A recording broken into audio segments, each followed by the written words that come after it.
horreur. Il y a un commentaire ou un avis négatif qui a été laissé sur ta page Facebook ou même sur Google Business et là, ça te prend au trip, tu sais pas trop quoi faire, qu'est-ce qu'il faut que je réponde à tout ça? Eh bien, je t'explique ici de quelle manière il faut faire.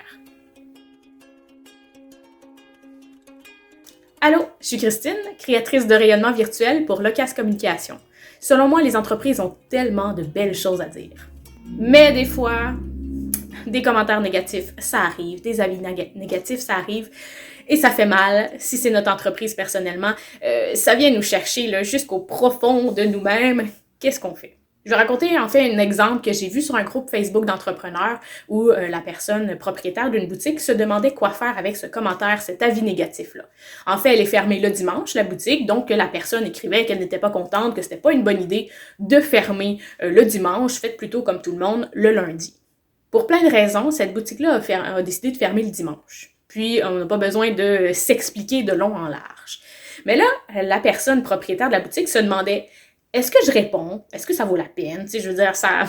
Le commentaire veut pas vraiment avoir une réponse. La personne, elle veut pas vraiment avoir une réponse. C'est juste, vous êtes fermé le dimanche, c'est plate. Mais laisser un commentaire négatif sans réponse, c'est pas une bonne idée. Ça sert ici à rien d'essayer de convaincre la dame que c'est parce qu'on a une famille, puis qu'on veut prendre du temps pour soi, puis que c'est pour ça que c'est fermé le dimanche. Ça sert vraiment à rien. Dans la majorité des cas, pourquoi on répond à un commentaire ou un avis négatif, c'est vraiment pour les autres personnes qui vont le voir. Combien de fois, avant de faire un achat ou acheter un service, vous êtes allé voir les avis sur Google, sur Facebook? Moi, je le fais vraiment très, très souvent. C'est une manière de s'assurer que, est-ce que l'entreprise existe pour de vrai? Est-ce que le service est bon? Est-ce que les produits sont de qualité? Est-ce que ça vaut la peine? On va vraiment voir de plus en plus les avis des autres utilisateurs. Si on répond bien à un commentaire négatif, ça va venir parfois l'annuler, si je peux dire, ou vraiment diminuer son ampleur. Les autres vont voir que ça a été pris en charge, que vous avez répondu de manière professionnaliste, que vous êtes attentionné. Donc, c'est vraiment une belle manière de montrer là, toutes les qualités que vous avez. Dans certains cas, même la communauté, vos abonnés vont venir appuyer votre réponse pour dire « Hey, je suis tellement d'accord avec elle, elle a le droit de fermer sa boutique le dimanche, puis c'est pas grave. » Donc, il y a vraiment des fois un élan de solidarité des abonnés qui vont dire « On est d'accord avec toi, puis c'est pas important ce commentaire-là négatif. » Je vous déconseille aussi fortement de supprimer un avis ou un commentaire négatif. Sauf dans le cas là où si vraiment c'est très haineux, ça prône la violence, ou peu importe là, que ça dépasse un peu la limite, que dire que votre produit est pas bon, il y a le droit, la personne a le droit de pas avoir apprécié votre produit, votre service. Mais de dire que vous êtes bip, bip, bip, bip, bip, et gros mots, et gros mots, et gros mots, parfois c'est pas acceptable, donc c'est possible de le supprimer. Mais dans la majorité des cas, il vaut mieux éviter de supprimer un commentaire négatif.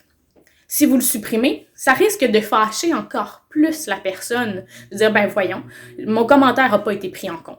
Et j'ai des idées, j'ai un exemple d'une amie sur Facebook qui avait écrit un commentaire sous une publication, qui trouvait certains mots dans la publication offensantes, et son commentaire a été supprimé. Et après ça, elle est venue d'en parler à tout le monde, dire « Hey, ça n'a pas d'allure, je faisais juste un commentaire pour améliorer les choses. » Et ça a été supprimé.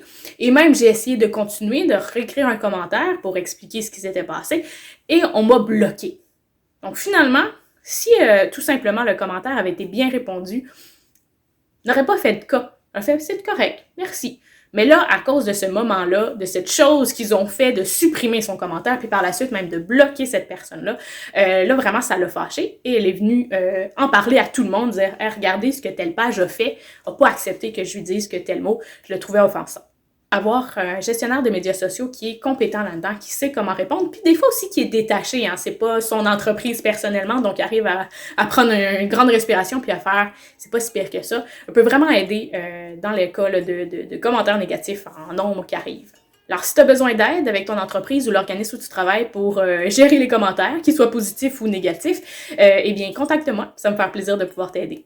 Soyez avec moi la semaine prochaine, je vais expliquer un peu plus de quelle manière bien répondre à ces commentaires négatifs-là, parce que ça, c'est tout un défi. Soyez plus bavard sur le web avec Locas Communication.